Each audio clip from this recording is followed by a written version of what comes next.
and welcome to Live in the Hive. I'm Michelle Eagleton, and this is the only online magazine show dedicated to theatre across Greater Manchester.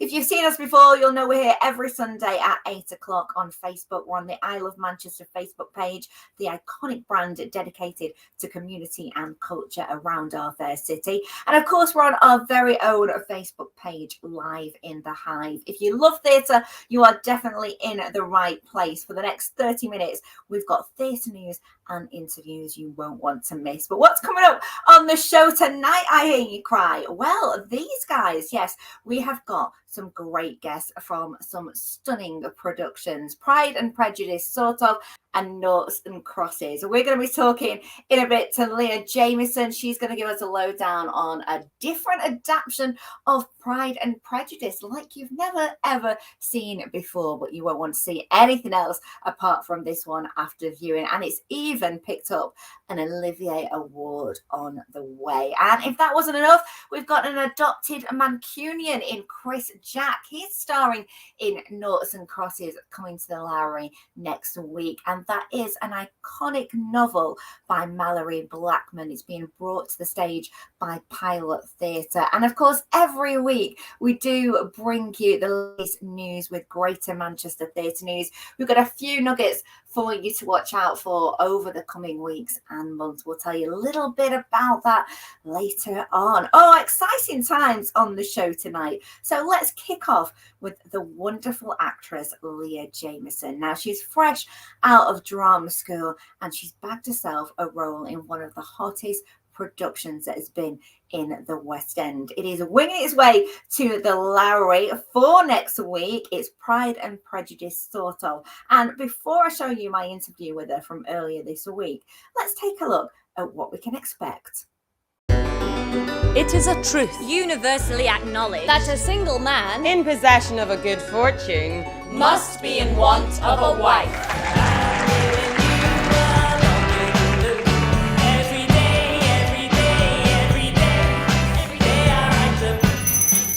This is my mistress, mother to 5 unmarried daughters. Now go outside and mount Willie. I never thought I'd know love. I didn't think that would be my story. Welcome, ladies and gentlemen, to Pemberley. I insulted you. I argued with you. I was in the middle before I knew I'd begun.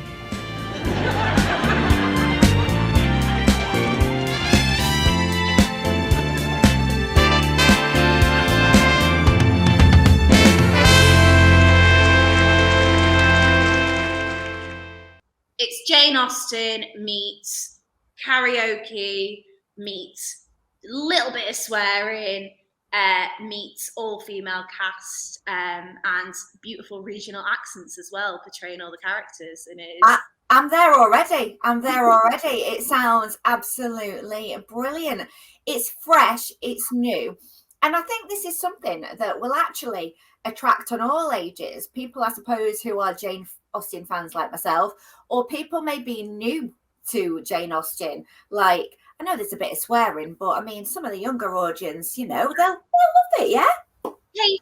Tasteful, sprinkled in. But I mean, it's brilliant for both Austenites, people that love Austen, and people that have never heard of Pride and Prejudice before. Because I mean, the way that Isabel MacArthur, who adapted the book and has written the play, she is so true to the actual story of it that we found that people who come in really already loving the characters and the novel, they still love it because we haven't deviated from the story in that way. But at the same time, people that have never seen it, we tell it in such a way that it's really accessible for a modern audience to be able to follow along with exactly what's going on.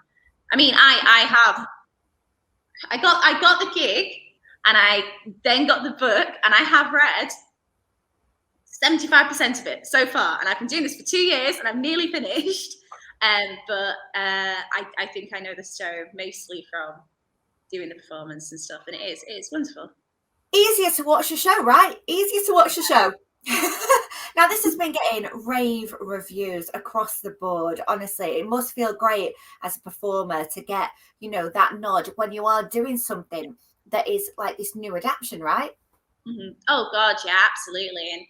And with it being an all-female cast as well, being able to, I mean, this is something that I would have loved to see when I was 16, 17 and just starting out and going into the world of theatre. And also we, as a cast, we're a cast of actor musicians as well. So we often play a lot of the instruments during the song. And so that's really gorgeous to see. It's a really talented bunch of women that we've got in this production. And the thing is, you said starting out, I mean, you are still starting on your career, and to get a gig like this and make your West End debut, because this has come direct from the West End and is going on tour. What was that like for you as an actress? Oh, it was crazy. It was brilliant. So we started at the Criterion in September 21, and we were there until about February last year, and then we started out on tour on September last year. Oh my God, I've been doing this for so long. But it was amazing for me because I started off as an understudy, so I've been able to play loads of different parts in the show. And now I've settled in a role that I'm really, really happy in and really comfortable in. But oh my God, being able to start out at the West End on the Criterion, it was insane, absolutely insane. And also as well, from going from the understudy to getting the proper gig, I mean, that's like a dream in itself, isn't it? You don't think these things happen. No, absolutely not. I was very happy to just stay in my understudy role, but when I got the call from the producer, from David, and from Isabel, who's the director, getting that call through and hearing them say, "Oh, we would really like you to actually play this character," it was really incredible. And so I've played, God, Jane, Mary, Lydia, Elizabeth, Mr. Collins, Wickham, all the characters, really. I've gone through all of them, which is another wonderful thing, being able to kind of put a spin on it and bring in different dialects. And it's so different from everyone else's interpretation. And being able to do that as an actor is really gorgeous. And I think that's brilliant, the way that theatre is going now, that we don't just have one person for one role. I do like these productions that are coming along, which give the performers chance to do a few multiple roles, because again, that must be challenging for you as a performer and make it a lot more exciting.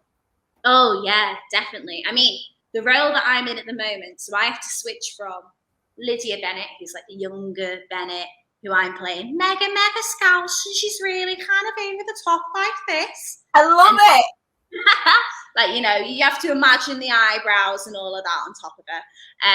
And then we go into Mr. Collins, who's for me like a really like Yorkshireman, and he sits back in himself and is very kind of soft and full. So to be able to span the breadth of kind of my abilities has been really fun to do. And also playing all the different instruments with the characters too has been crazy. So we don't really get a chance to stop in the show because there's only 5 of us playing all of the characters.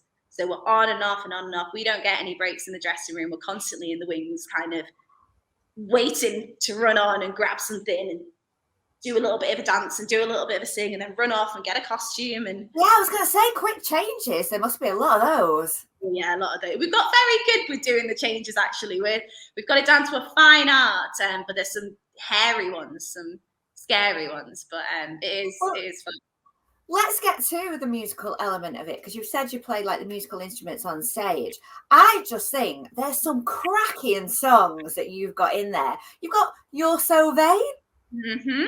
Oh, it must be really just cool to be able to kind of like just let rip and have a dance when you're in those period costumes. Do the audience just go wild?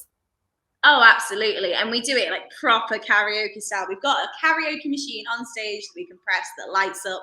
We've got handheld mics. And You're So Vain comes in at the best moment. It's just when Elizabeth is telling Darcy, you need to off.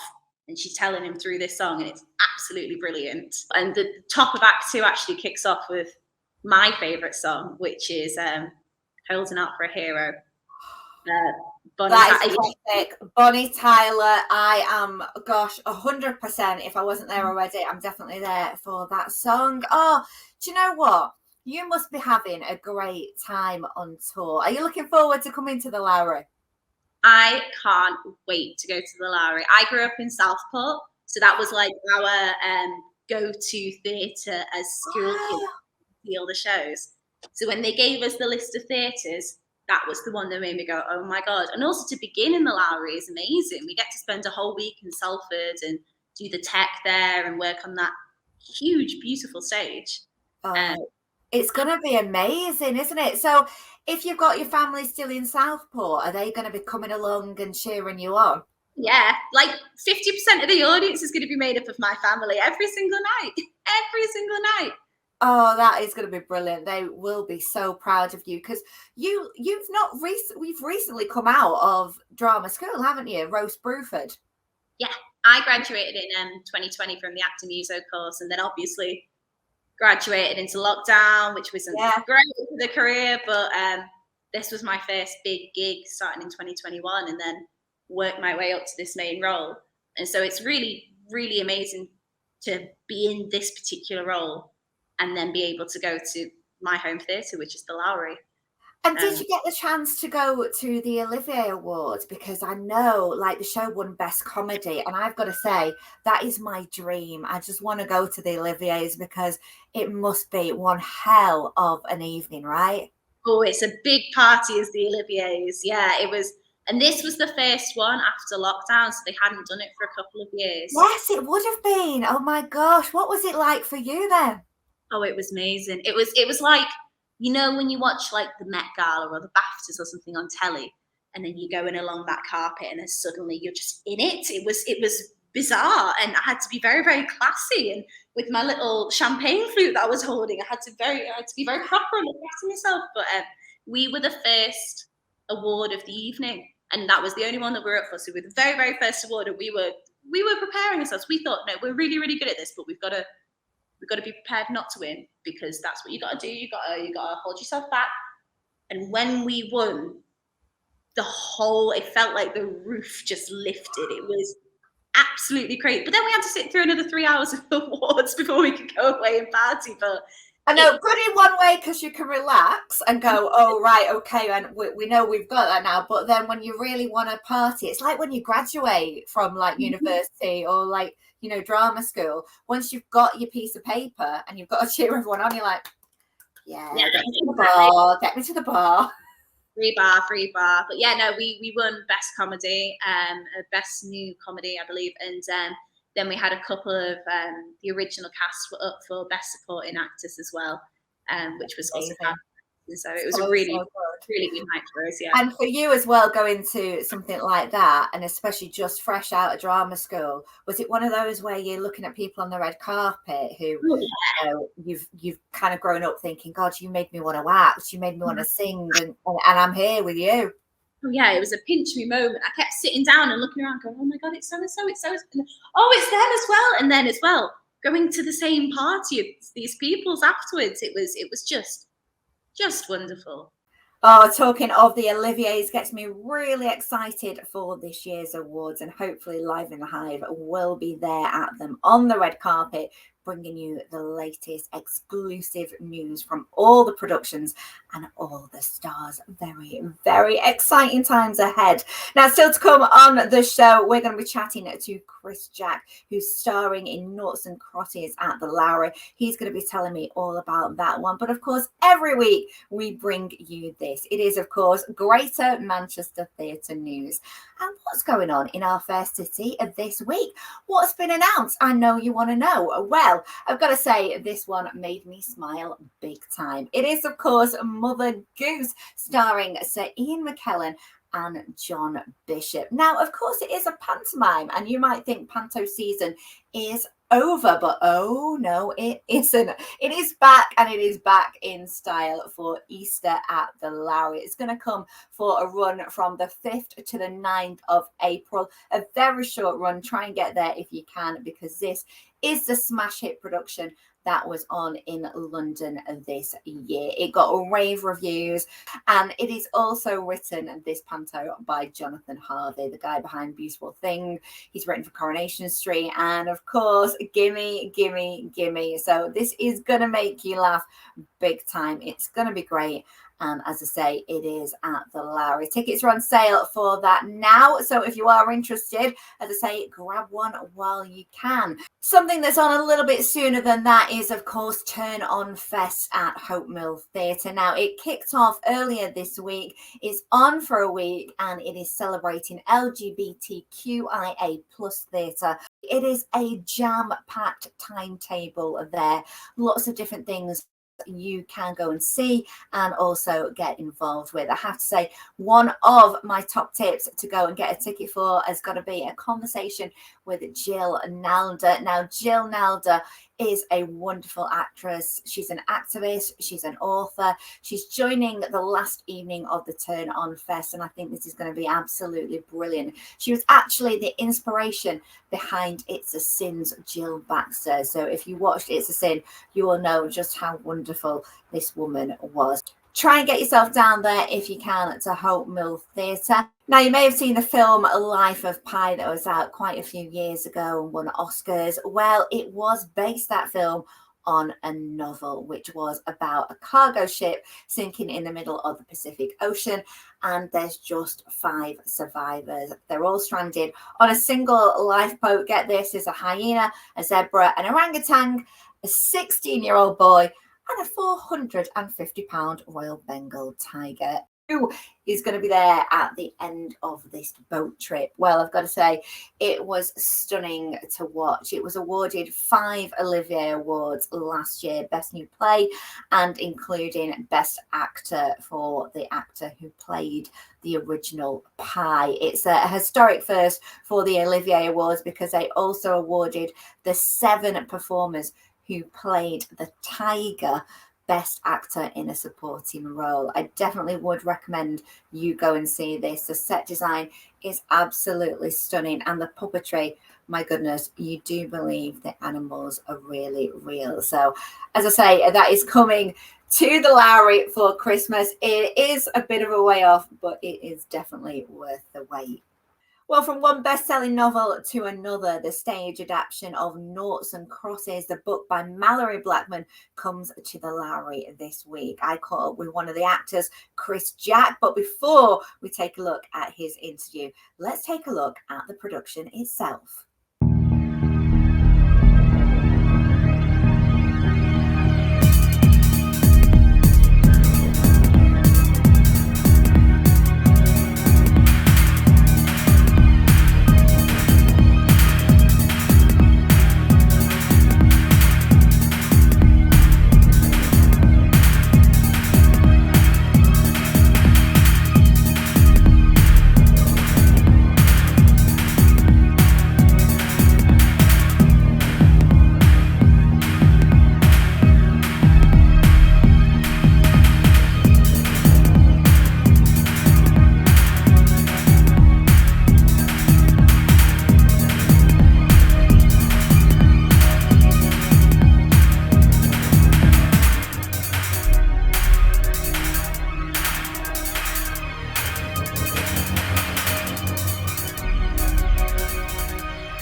That's all dramatic and tense. Well, I had to find out more about it, and this week I spoke to Chris Jack, who's starring as Kamal in Noughts Crosses, and in fact he's got a little bit of a connection to our fair city too. Originally from Leicester, but I've grown up in Manchester, and I went to Salford Uni, so I feel like I've claimed it as my own. Yes, and I did my showcase at the Lowry many moons ago as well. So wow, I mean, it's a great theatre, you will know that. And Salford University is still there, Chris. We've got campus now at Media City. You can give them a wave while you're here. Absolutely. And you know what, I'm actually slightly jealous because when I was there back in those days, when I was there was no campus there whatsoever at Media City, so I am totally jealous of those guys. Oh, well, you are going to love your time at the Lowry because, you know, this is a fantastic production. It's based on the novel by Malorie Blackman, which kids just love, and adults too, because it's almost like a reworking of Romeo and Juliet, but very cool, right? Yeah, absolutely. And it's great being a part of such a fantastic production. and a book that the kids absolutely adore. And so I grew up in a generation where I didn't know the story, but the kids nowadays, you mentioned Noughts and Crosses, and the hands up, or they know the characters and they just want to be a part of the action as well, which sometimes you do hear in the audience as well. I know, because you must get a lot of schools wanting to come. I know you're on tour with the production already. You've been on tour for a while. So Yes. What is that like when you get that buzz from them when they're watching it? It is amazing. It's like something you've never ever experienced before, because and I say that purely because there's an excitement before you even enter the stage. We're getting ready just to enter the stage, and you hear the kids' excitement just in the auditorium, and they don't know that, but we can hear through the tunnel. You hear the kids absolutely having a fantastic time. Then the lights go down, we enter, and a lot of the times with the schools, they absolutely lose their minds, because the book that they've grown up knowing and loving is, those actors are bringing that to life, which is fantastic to be a part of, really. Oh, now I said it's like Romeo and Juliet. For anybody out there who hasn't read the book, that's Sure. kind of the basis. It's a love story, isn't it? And it's not like warring families. It's like it's warring races, isn't it? It's a dystopian world that we're brought into with this. Absolutely. Yeah, and Seth is a cross, and Callum is a nought.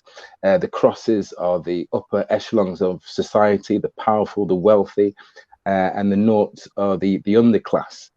And I play a character who has so much power, so much anger, and his own political agenda. And so the real question, I guess, is, can Sephi and Callum be together in a world where there is such racial and political divide and injustice, And it is really a good thing to be put on stage, especially for young people, because I think things like this does start conversations, right? Absolutely. And I think that's the beginning of having those open dialogues is just to get the conversation started. And so as an actor, that's something that you really champion. You really want kids just to start to try to have that discussion, but also see things through the other person's eyes, and just to find out what it's like being on the other side, if you like. And a lot of times that can start either in the classrooms or on the streets, or at the moment it's on phones as well. So I just think having that open dialogue is great, and then hopefully in the future things can improve, really.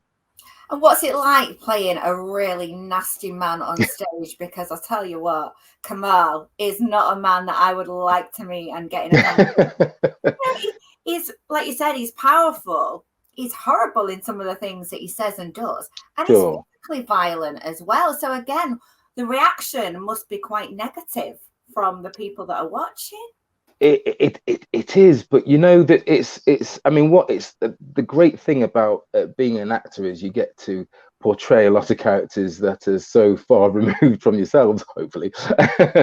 And one of the beautiful things is you just want to do the words justice. You want to obviously put on the best performance you can do, but you also want to serve the script. And it's an absolute joy to play somebody like Kamal, believe it or not, purely because I think a lot of those kind of characters get some fantastic dialogue, and so you just want to run with it and do the very best you can, really.